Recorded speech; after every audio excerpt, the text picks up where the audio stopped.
All right, everybody. Good morning. Good morning. And once again, good morning. How are you doing? How are you feeling?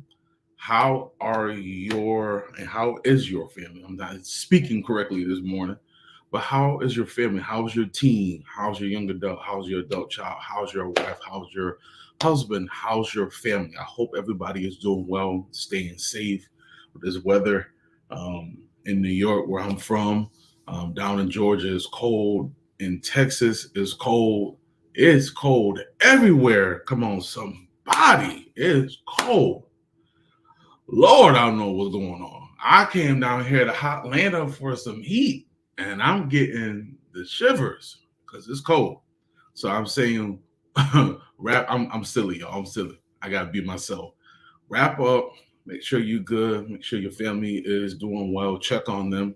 But I'm glad to be in front of you on this morning. Yesterday was Martin Luther King. Everybody had a chance to, you know, share their thoughts. But I just thank Dr. King for his sacrifice, not for his life, but before his life was taken, for everything that he has said and done for us to be able to do. And I wouldn't even have the opportunity to be in front of you. My family wouldn't have had the opportunity to help so many others, and we want to have all these wonderful Black African American kings and queens trailblazing a way for us if it wasn't for God using Dr. King in such a manner. So I wanted to make sure I put that out there. But welcome to Family Morning Transformation with yours truly, DMP Speaks. If this is your first time, welcome, welcome, welcome.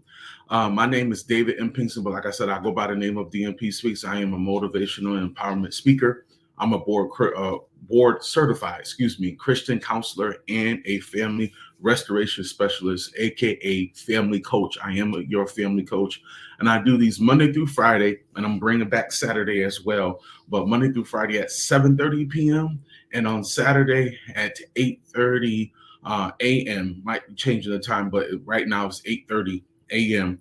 And what I do, I come on and I talk about different topics that's going to help your relationship with your teen, young adult, and even your adult child, whether they live with you still or they have their own family, husband or wife or grandchildren or great-grand, doesn't matter. I'm here to transform your family's relationship to make it better. Excuse me on my sinus this. Excuse me. It's trying to act up today, but I have a work to do. Because I believe every family deserves transformation. That's what I believe. I believe your family, I believe your family, and I believe your family has and should have the opportunity to transform in the best way, in the best manner that you can. So with that, welcome again, welcome again. So I'm not going to belabor your time, but I do have something to talk about today. And I'm going to be honest, it might shake the ground a little bit, but I'm telling you, what I believe that I have is going to help parents and guardians really start making some, like really thinking. I can't even get it out because there's so much there. And it's going to be tough, what I'm about to say, but I believe it's going to help your relationship improve and to grow. So I need you guys to do me a quick favor. Share this with someone.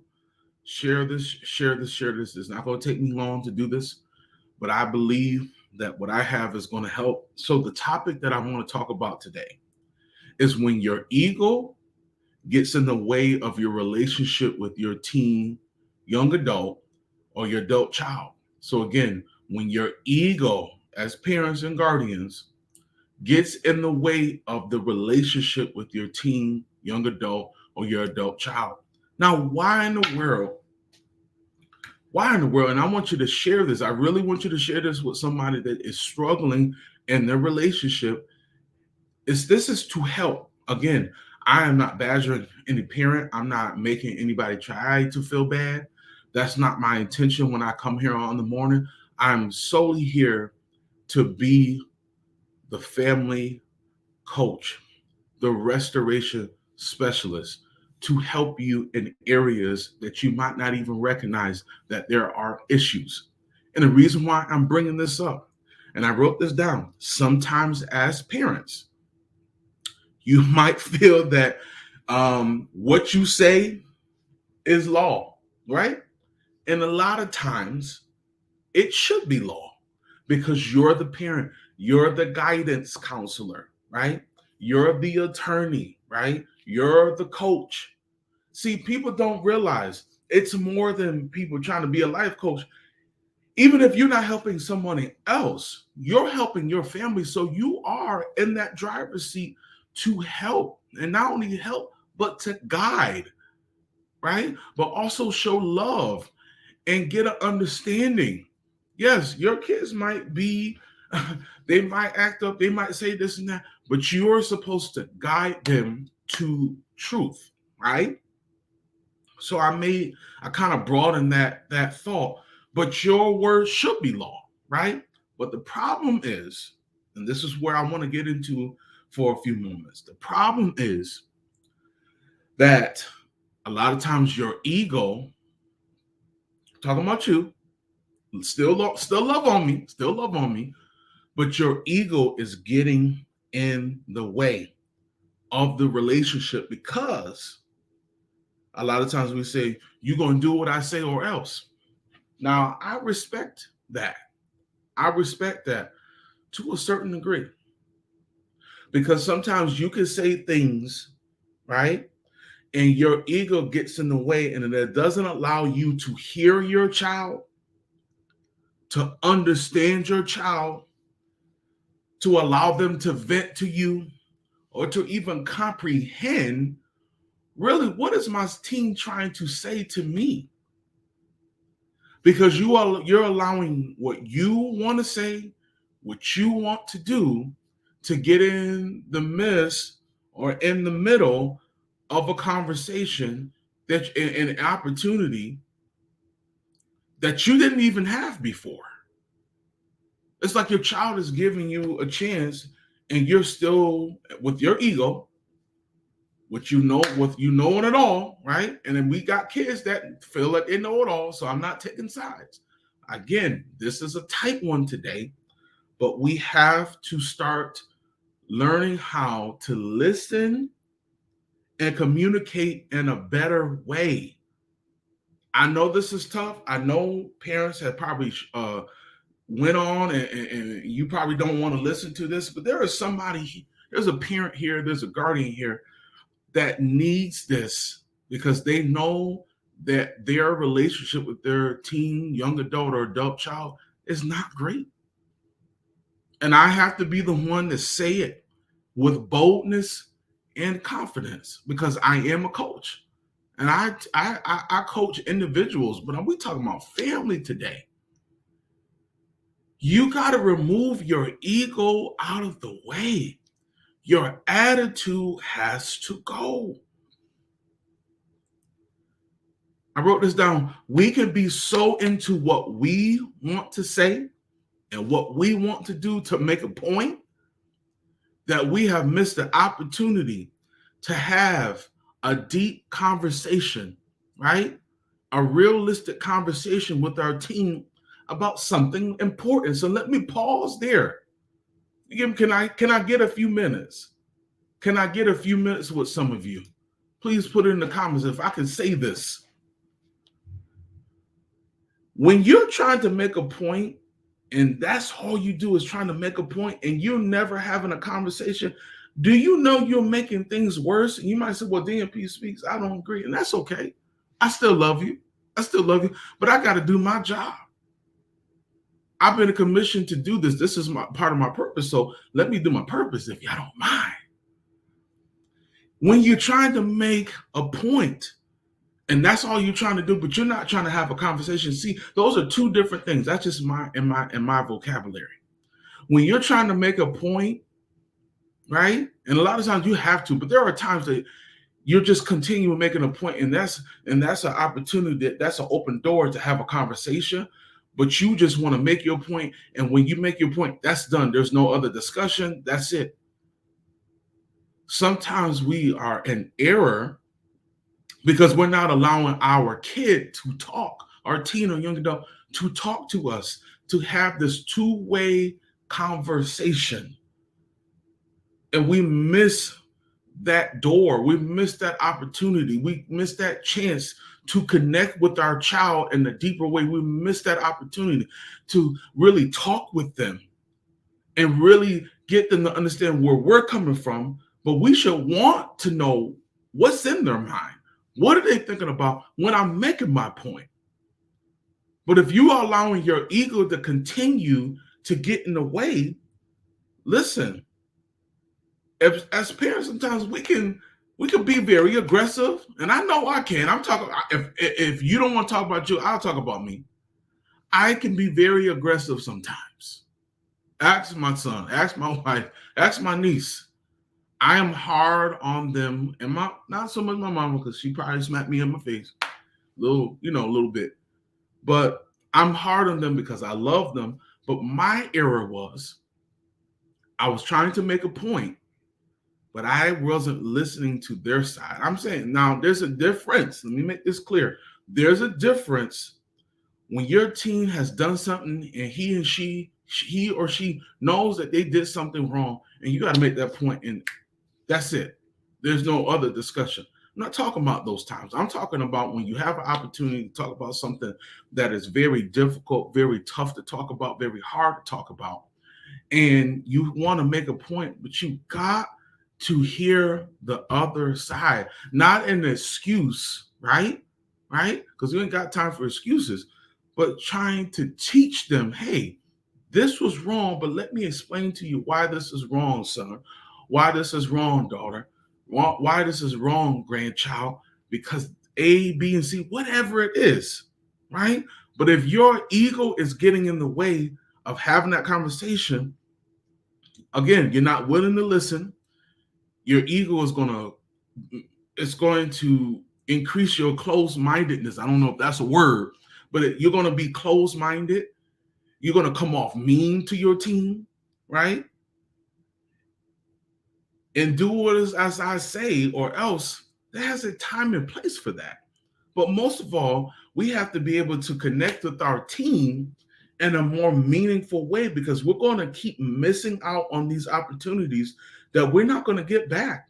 And because we're not going to get a lot of these back, they're not going to talk to you,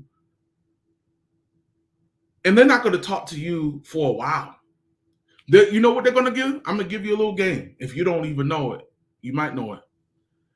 They're going to tell you exactly what you want to hear. And you might say, well, that's good. Not all the time. Not all the time. You don't want them to just tell you what you want to hear. Because I'm going to tell you something. Even if they're telling you what you want to hear, that doesn't mean that they received what you said. Ooh, this is heavy today, isn't it? You never want your team to just tell you what you want to hear, so it makes your ego feel better, because you could have given them a great lesson, or have the opportunity to have a great lesson, have a great conversation, and they'll say, yeah, I got it, and don't have nothing that you said because of your delivery at times. And don't allow you making your point or your ego to get in the way from when you make that point to push your teen away. Because many teens feel like mom, dad, grandma, grandpa, they just don't get me. They don't understand me. I can never, ever have a conversation with them. They're always cutting me off. It's do what I say or else. They're mean with it. They're very aggressive. I feel attacked. And because they feel attacked, they're not going to talk to you. They're going to talk to somebody else. They're going to talk to their friend at school. They're going to talk to their friend in the neighborhood. They're going to talk to their cousin. And 9 times out of 10, trying to get advice from somebody that's the same age as them. And they're missing out because they got the wrong answer. And they were supposed to get the answer from you. But because you didn't want to listen, that you didn't want to have that conversation, and you were so much into your ego, you were all into your mind and all to your thoughts and making your point, that you missed out after making your point. Because a lot of kids don't feel heard by you. They don't feel respected by you. They don't feel appreciated by you. They don't feel connected by and with you. Excuse me. They don't feel comfortable to talk with you. They don't even want to hear what you have to say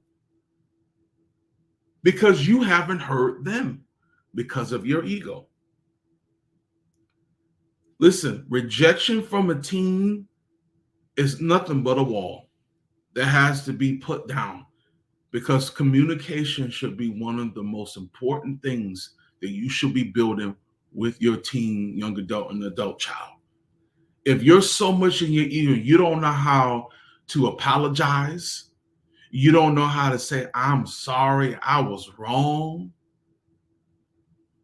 If you don't know how to do that as a parent, that's an issue. Forgive me if you don't want to hear it, but this is what it has to be. If your teen has never heard you say, I'm sorry, man, that's a problem. Because I will question, what kind of relationship do you have? I'm a strong parent. I used to have that, you're going to do what I do, say and do, or else. But that doesn't work all the time, because it does put up that wall. And you can mishandle your teen. You can't keep mishandling your teen, because they're not going to be teens forever. They're going to be grown adults. They're going to be your adult child. And you're not going to have the relationship that you want to, because you're so much in your way. You were so much in your way, you didn't even know that your teen has mentally and emotionally and relationally left you. And because they answer the phone and talk to you for a couple minutes, everything is okay. No. It's not okay. Because they might be, they ain't gonna say this to you, but oh, they're calling me again. Yeah, hey ma, hi, I'm good. Yeah, And then when they hang up the phone, oh, I'm so glad I got through that, because they don't never listen anyways. I don't feel like talking to them right now. They love you, but they don't want to talk to you. They love you, they don't want to be around you. I know this is tough today. I know I'm probably gonna get a couple calls, but you know what? That's okay, because I am a coach that wants to see you do better. I have other notes, but I think you get the point. You gotta remove your ego out of the way. You gotta remove it so that you can have a level of growth for you and your teen, your young adult, and your adult child. Listen to me. If you felt like you were beat on today, I apologize, but this is what I had. This is what God gave me to talk about this morning. I really want to see your family do better than it did before, better than 23, 22, 21, 2020, 2019. I want 2024 to be the best year that you have ever had in relationship and communication with you and your child and your teen, your young adult, and your adult child. We all have to do better, including myself. So I'm challenging you to take a step back and look at the things, look at the conversations, look at the things that you have said in the text message, over the phone, in person, and ask yourself, is my ego preventing me from having a better relationship with my teen, young adult, or adult child? And I want to encourage you, if you want better in your relationship, you're ready for that. You're ready to see a better communicative way for you and your child. I want you to be bold today. I want you to have confidence today. And I want you to sign up for my family transformation program. It's 12 weeks where we are extensive. I have PowerPoint presentations. I have worksheets. I have homework. I have activities that's going to help you and your family come back together. I do it online and in person. Georgia, Atlanta Metroplex, surrounding cities, I'm here. I'm here to serve you and get the results that you are looking for. I need you guys to share this. I'm looking for 10 families. That's all I have capacity right now. 10 families that I would love to help. I want to help you. I want you to grow. I want you to grow expeditiously and expound. I want you to be all that y'all can be, with a better relationship, better communication with one another. Guys, thank you so much for your time. I know I went over the time, but I needed to make that point today because I want to see your family do well. And because I want to see your family do well, I believe every family deserves transformation. I'll catch you tomorrow at 7:30 a.m. Eastern Standard Time. Share this with someone. Seriously. Share this with someone because I believe your family is on the brink of something great. Peace.